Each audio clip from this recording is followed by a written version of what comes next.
From the Hawks trading him for a dude who already has one foot out the door, to the real reason why Atlanta sent the big man to Utah in the first place. Here's everything you need to know about John Collins being traded to the Jazz. After the blockbuster Bradley Beal and Chris Paul trades, the Hawks also made a massive offseason move, and they got next to nothing for it. I get that Collins isn't the best player out there, but he's still a reliable power forward who can give you 18 and 10 if he gets enough playing time. Plus, John got drafted in 2017, so he has his whole career ahead of him. Yet Atlanta was happy to let him go in exchange for Rudy Gay and a second-round pick. Yes, you heard that right. Rudy's 2023 campaign was the worst season of his career, and he'll be 37 during the 2024 season, making him a useless addition to the Hawks roster. In fact, I'd say he's going to stay on the bench for most of the 2024 campaign, which might be his last. I get that Gay's contract is team-friendly, but couldn't Atlanta have found someone who still has some gas left in the tank? Sure, they also got a future second-round pick, but come on, there should have been a couple more draft picks thrown into the deal, including a first-rounder. Either way, this trade was a long time coming since Atlanta wanted to trade him ages ago. But that doesn't mean we should forget about how good JC was for the Hawks. John came off the bench for most of the games he played in his rookie year, yet he still put up solid numbers while his efficiency was great as well. So everyone expected big things from him. And luckily for Collins, he lived up to the expectations. In just his second year, the big man averaged 19.5 points and nearly 10 rebounds. But the best part's that his efficiency was equally as good as it was in his rookie year, despite him taking more shots. Then there's JC's 2020 campaign, which is easily the best season of his career so far, because he posted 21.6 points per contest, along with 10 boards and 1.6 rejections. What's more, he cashed in on 58.3% of his shots and 40% of his trays. It was a season to remember for him and Hawks fans, which is something I can also say about 2021, since John played well in the regular season and even had a solid playoff run, helping Atlanta make it to the Eastern Conference Finals. Plus, who can forget about him posterizing Joel Embiid and then wearing a shirt with a photo of the dunk?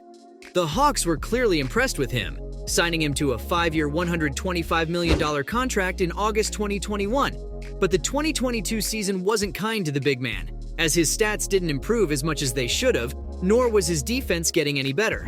Besides that, Atlanta's also home to Clint Capella, who's a terrific rebounder and defender. So the franchise realized that they didn't need JC, and soon Collins found himself in trade talks like there was no tomorrow. When I say he was involved in trade rumors more often than he suited up for the Hawks, I'm not kidding. He became trade eligible right before the 2022 trade deadline, and every insider was confident that he was going to be traded before the deadline. Yet that didn't happen, leaving everyone confused considering how hell-bent the Hawks were on getting rid of him. Once the 2022 offseason started, though, it seemed as if Collins being sent off to another franchise was a done deal. But again, nothing fell into place. Throughout 2022, it was reported that numerous NBA teams, such as Boston, Miami, Phoenix, and even the Mavericks, were interested in getting their hands on the big man, while Atlanta made it so obvious that they couldn't care less about him, as they barely relied on him, unlike in the past. It must have been a tough situation to be in for the athlete. But it didn't take a genius to figure out that both sides would be better off without each other. So when the NBA world heard about him finally being traded, they went wild. Whenever something crazy happens, you can depend on NBA Twitter to come up with the funniest reactions.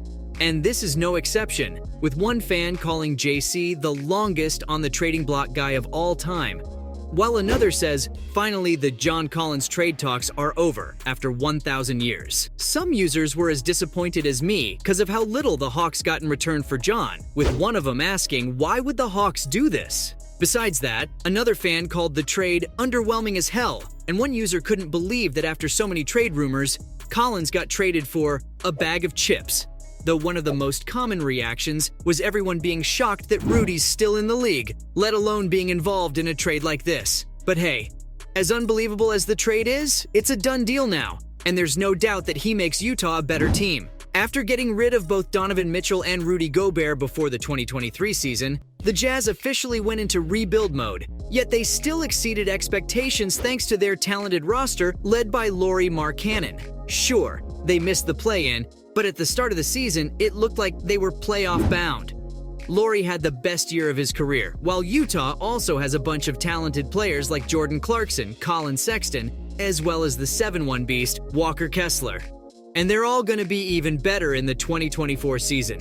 When you add a promising athlete like JC to the mix, things become even more exciting for Jazz fans, because John can be the second option for Utah behind Markkanen. After all, Collins can rack up double-doubles like they're nothing, as well as drain shots from downtown. So if the franchise can bring out the best in him, then they can say they got an amazing player without giving up their best assets. But for JC to play the way he did in 2020, he needs to be in the right system. And the good news is that all signs point to him fitting in really well on the Jazz. You see, the key to Collins' early successes in Atlanta was the way they used the pick and roll. Though when Onyeka Okongwu and Capella made their way to Atlanta, JC got fewer looks out of the screen and roll, because the Hawks needed his shooting to balance the lack of floor spacing. But if you put John on a roster with a big man such as Markkanen, who can protect the rim and space the floor, then he can get back to wreaking havoc inside the arc with his explosiveness, which is what made him so effective early in his career.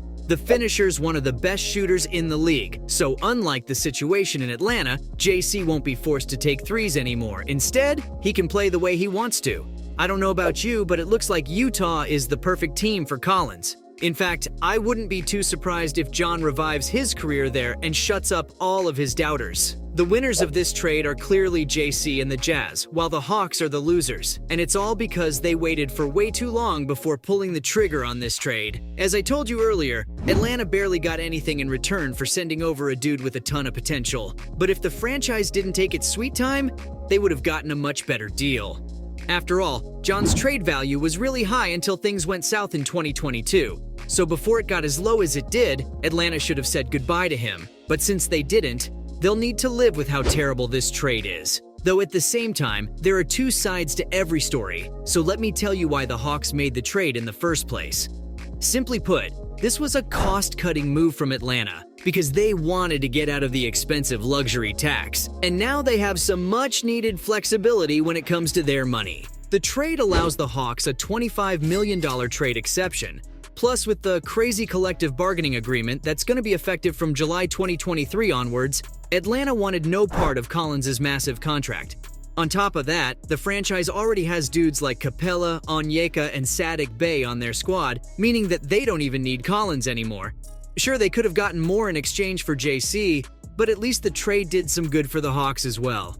So from the real reason why Atlanta sent him to Utah in the first place, to the Hawks trading the big man for a dude who already has 1 foot out the door, that was everything you need to know about John Collins being traded to the Jazz.